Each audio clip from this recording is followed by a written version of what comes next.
Zucchini apple pie filling is a recipe that I actually really enjoy. It's one that my cousin shared with me, and I was so excited to have another source of something that I could do with my zucchini. But I was hesitant to share it because of the fact that there's a little bit of controversy. Since zucchini is a low acid item, generally speaking, you would want to pressure can it. So there's some people that feel like despite the amount of acid that's added to this recipe, that it's not enough and it should still be pressure canned. And of course, if it was, the zucchini would just turn to mush. So I tested it myself and I was able to get a good pH on it, but I wanted to let you know there are some people who question the safety of processing this in a boiling water bath, just so that you're aware.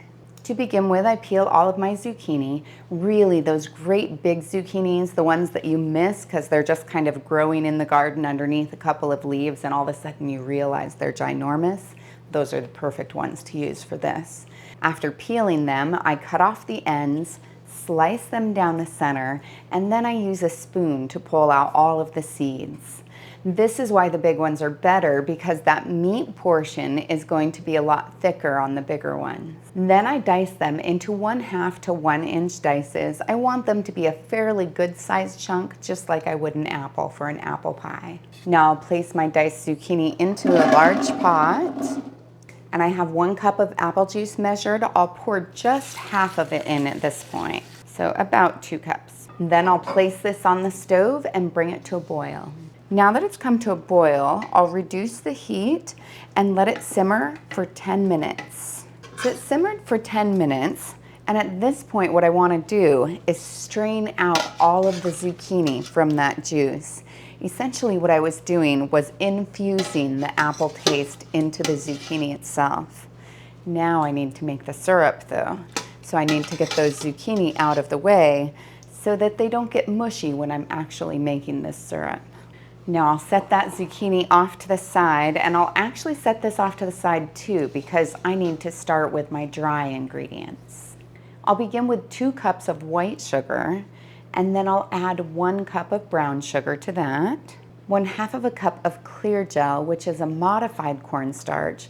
This is actually really important because if you do regular cornstarch, it expands too much for canning. It really can't be used. Then I add 1 teaspoon of cinnamon, 1/4 a teaspoon of nutmeg, and 1/8 a teaspoon of cloves. Now before I add any liquids, I need to stir together all of these dry ingredients. The nice thing about it is that I've got multiple colors here, and so I can tell if I've mixed it together well or not. The reason that I have to do this is because of that clear gel. If any liquid were to hit it and there would be a lot in one area, it would just clump up together. Now I'll add my dry ingredients to what's left of my apple juice down at the bottom of my pan, and I'll add in the rest of my apple juice. So that's a total of 4 cups worth, and 1/3 of a cup of lemon juice. And then I'll mix those together well before I put them on the stove, and then I'll place this on the stove and bring it to a boil. Now that it's come to a boil, I'll set my timer for 1 minute and stir continuously. Now I'll add my zucchini back into my pan and I'll stir it in gently. I don't want to break up the zucchini. I still want it to be like little chunks, you know, just like it would be chunks of apples. Then I'll fill my quart-sized jars up to 1 inch of headspace, which is the space from the top of the food to the top of the jar. I found that you can't overfill them when it comes to these pie fillings. Otherwise, it really won't get a good seal. They just expand too much. I use a wooden chopstick to debubble my jars. This is just to help release any trapped air bubbles. Then I wipe off the rim with a clean, damp cloth so that if anything got on the edge, that it won't interfere with the seal. I'll place my lids and rings on until they're fingertip tight. I'm using superb lids today. Not only do I like the fact that it's American made, but they have really good quality. Their seal is super squishy and does a good job of adhering to my jars. It actually is supposed to seal up to 36 months as opposed to the 18 months that the standard lids do.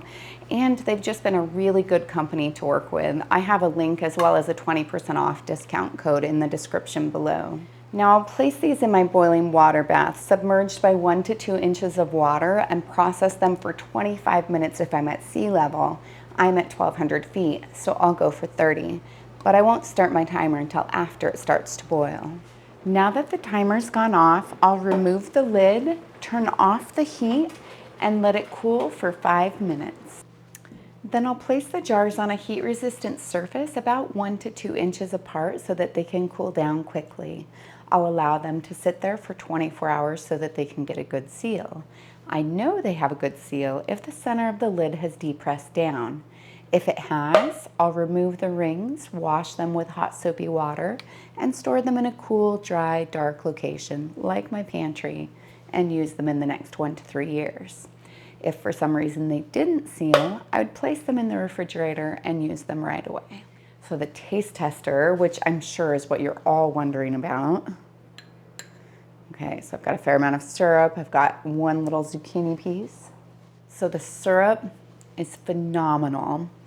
The zucchini, the texture is slightly different than an apple slice, but once it's had time to actually can, which this didn't, and sit in there, you won't even be able to tell the difference.